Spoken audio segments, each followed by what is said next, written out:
Bismillahirrahmanirrahim. Assalamualaikum warahmatullahi wabarakatuh. Teman-teman, pada kesempatan kali ini kita akan membahas satu contoh soal penggunaan metode branch and bound untuk menyelesaikan masalah traveling salesperson. Nah, ini dia soalnya. Baik, jadi langkah yang pertama adalah kita fotokopi ya, kita salin dulu matriks jaraknya ya. Nah, akan tetapi unsur dari diagonal matriks jarak tersebut kita ganti semula 0 menjadi M. M adalah bilangan yang besar sekali. Ya, itu mencegah seseorang itu melakukan looping atau pergi dari misalkan kota A kembali ke A lagi seperti itu. Baik, kemudian masing-masing baris kita identifikasi mana yang paling minimum ya. Kemudian kita kurangkan masing-masing baris ini dengan nilai minimum untuk tiap-tiap baris ya, maka kita punya hasil seperti ini ya. Kemudian baris kedua ini dikurangkan 2 semua, hasilnya seperti ini. Baris ketiga dikurangkan 1 semua ya, hasilnya seperti ini. Baris keempat dan terakhir baris kelima ya, dikurangkan 4, hasilnya seperti ini. Jadi sekarang tiap-tiap baris sudah ada unsur 0. Nah, sekarang untuk tiap-tiap kolom harus ada unsur 0 juga ya. Jadi caranya kita cari minimum kolomnya ya. Kemudian masing-masing kolom kita kurangkan dengan unsur yang paling kecil di kolom tersebut. Nah, di sini untuk kolom 1, 2, 3 karena masing-masing unsur terkecil di kolom tersebut adalah 0 ya, kita cukup salin saja ya, kolom 1, 2 dan 3 seperti ini. Nah, kemudian untuk kolom keempat kita kurangkan 1 ya, hasilnya seperti ini. Sementara itu kolom kelima cukup kita salin. Nah, sekarang untuk tiap-tiap baris dan kolom masing-masing sudah ada unsur 0. Sekarang kita mulai scan ya. Nah, untuk baris pertama ya ada 1 0, kita beri kotak, kita beri garis vertikal seperti itu. Untuk baris kedua kita skip ya karena ada 2 0 di sini ya. Baris ketiga juga kita skip. Nah, baris keempat ada 1 0 di sini. Jadi kita beri kotak dan kita beri garis vertikal. Untuk baris kelima kita skip. Nah, sekarang kita scan terhadap kolom. Nah, di kolom ketiga ini ada 1 ya, 0 berarti kita kotaki dan kita beri garis horizontal. Kolom keempat kita skip dan kolom kelima ada 1 0, kita beri kotak dan kita buat garis horizontal.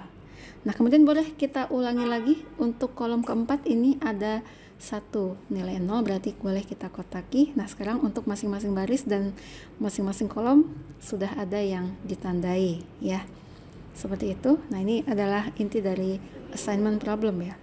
Sekarang kita lihat rutenya ya. 1 itu ke 2, 2 itu ke 4, 4 balik lagi ke 1 ya. Kemudian 3 ke 5, 5 ke 3 ya. Nah, di sini ada 2 subtur. Berarti ini belum optimal ya.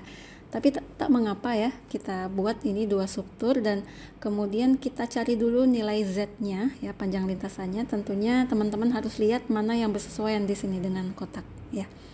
Nah, di sini ada 1 ya, kita tambahkan ya, 1 ditambah 3 ya, ditambah 1 lagi ditambah 1 ditambah 4 sehingga totalnya adalah ya 10 ya. Total jarak yang ditempuh adalah 10. Nah, ini kita beri nama subproblem 1. Baik, kemudian hasil dari subproblem 1 ini ya kita sadur ke dalam satu bagan ya. Jadi teman-teman lihat di sini yang dikotaki ini ya, itu adalah X1,2 ya. Kemudian ada X2,4, kemudian ada X3,5, kemudian X4,1 dan X5,3 itu sama dengan 1 nilainya. Kemudian Z-nya adalah 10. Nah, itu dia subproblem 1. Nah, kemudian kita akan pecahkan subtur yang 3 ke 5 ini ya. Berarti kita punya X3,5 itu 0. Nah, yang satu lagi X5,3 itu sama dengan 0. Nah, ini kita beri nama masing-masing adalah subproblem 2 dan subproblem 3. Nah, sekarang kita selesaikan dulu subproblem 2 ya. Nah, subproblem 2 adalah subproblem 1 ditambah X3,5 sama dengan 0 ya. Jadi artinya ini kita fotokopi saja dulu matriks jarak di subproblem 1, tetapi kita ganti unsur ya 3,5 nya itu menjadi M. Baik, nah ini dia kita fotokopi tetapi jangan lupa kita ganti ya, dari kota 3 atau kota C ya ke kota 5 atau kota E ini adalah M. Ya, sudah kita ganti. Nah, sekarang kita mulai lagi prosesnya seperti yang tadi, kita cari mana minimum dari baris ya. Kemudian kita kurangkan, hasilnya adalah seperti ini.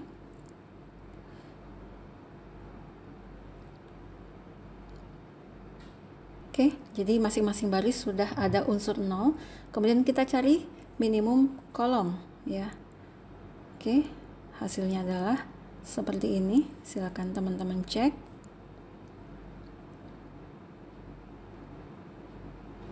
Baik, kemudian kita bersiap untuk melakukan scan baris dan scan kolom.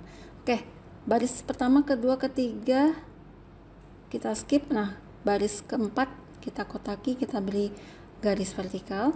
Selesai. Sekarang scan kolom ya, silakan diperhatikan prosesnya. Oke, nah kemudian kita ulangi lagi scan kolom keempat ya. Jadi hasilnya kita mendapatkan ya dari 1 ke 2, 2 ke 5, 5 ke 3, dan 3 ke 4, 4 balik lagi ke 1. Nah, ini yang kita harapkan ya, kita punya satu tur saja ya. Jadi sekarang kita cari dulu Z-nya berapa ya. Kita lihat yang bersesuaian di sini adalah ya 1 plus 4 plus 2 ya plus 1 plus 4. Hasilnya adalah ya 12. Memang lebih jelek dibandingkan subproblem 1 tadi ya. Tadi kan subproblem 1 Z-nya adalah 10, nah yang ini 12. Ya memang tidak mengapa ya seperti itu, akan tetapi dia berupa satu tur saja ya. Baik, kita tulis dulu ini solusi di subproblem 2-nya. Ini semua nilainya sama dengan 1, kemudian Z-nya adalah 12. Dan ini karena dia berupa satu tur, nah ini adalah solusi kandidat. Seperti itu. Ya, jadi kita hentikan, sekarang kita ke subproblem 3. Nah, subproblem 3 ini mirip dengan subproblem 1, hanya saja unsur 5,3-nya itu kita ganti dengan M. Baik ya, kita fotokopi. Kita letakkan di sini. Ya, ini subproblem 3. Ya, kita ganti ini menjadi M. Baik, kita mulai lagi prosesnya ya. Kita cari minimum baris ya. Kemudian kita kurangkan masing-masing baris dengan nilai minimumnya. Hasilnya seperti ini. Sekarang kita cari minimum kolom. Ya, hanya di kolom ketiga yang dikurangkan 3 ya. Yang lain tetap. Ya, silakan teman-teman cek. Ini kita fotokopi saja. Kemudian kolom ketiga kita kurangkan 3. Hasilnya seperti ini. Kemudian kita lakukan scan baris dan scan kolom. Oke. Untuk baris pertama hanya ada 1 0, baris kedua juga hanya ada 1 0, baris ketiga juga seperti itu, keempat juga seperti itu, dan kelima juga seperti itu. Nah, sudah ya. Nah, sekarang kita lihat di sini ada perjalanan dari 1 ke 2, 2 ke 1, kemudian 3 ke 5, 5 ke 4, dan 4 balik lagi ke 3. Nah, di sini ada 2 subtur teman-teman ya. Tapi sebelumnya kita lihat dulu Z-nya ya. Kita hitung dulu Z-nya. Ya, Z-nya adalah 1 ditambah 2 ditambah ya 1 ditambah 4 ditambah 5, hasilnya adalah ya 13 ya. Nah, ternyata ya di sini hasilnya Z-nya adalah 13 ya. Kita tulis dulu ini solusinya. Di sini sama dengan 1, kemudian Z-nya adalah 13 dan dia masih ada 2 subtur. Nah, pertanyaannya apakah kita perlu cabangkan?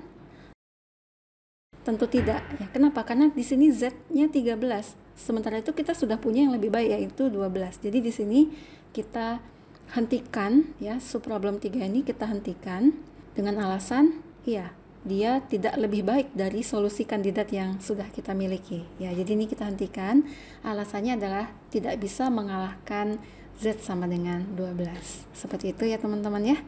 Baik ya, jadi dengan demikian kita sudah mendapatkan bahwa di sini solusi optimalnya itu ada di subproblem 2 ya. Jadi sekarang kita nobatkan subproblem 2 ini sebagai solusi optimal. dengan nilai Z sama dengan 12. Dan perjalanannya adalah dari 1 ke 2, 2 ke 5, 5 ke 3, 3 ke 4, ya, dan 4 balik lagi ke 1. Seperti itu ya. Terima kasih. Assalamualaikum warahmatullahi wabarakatuh.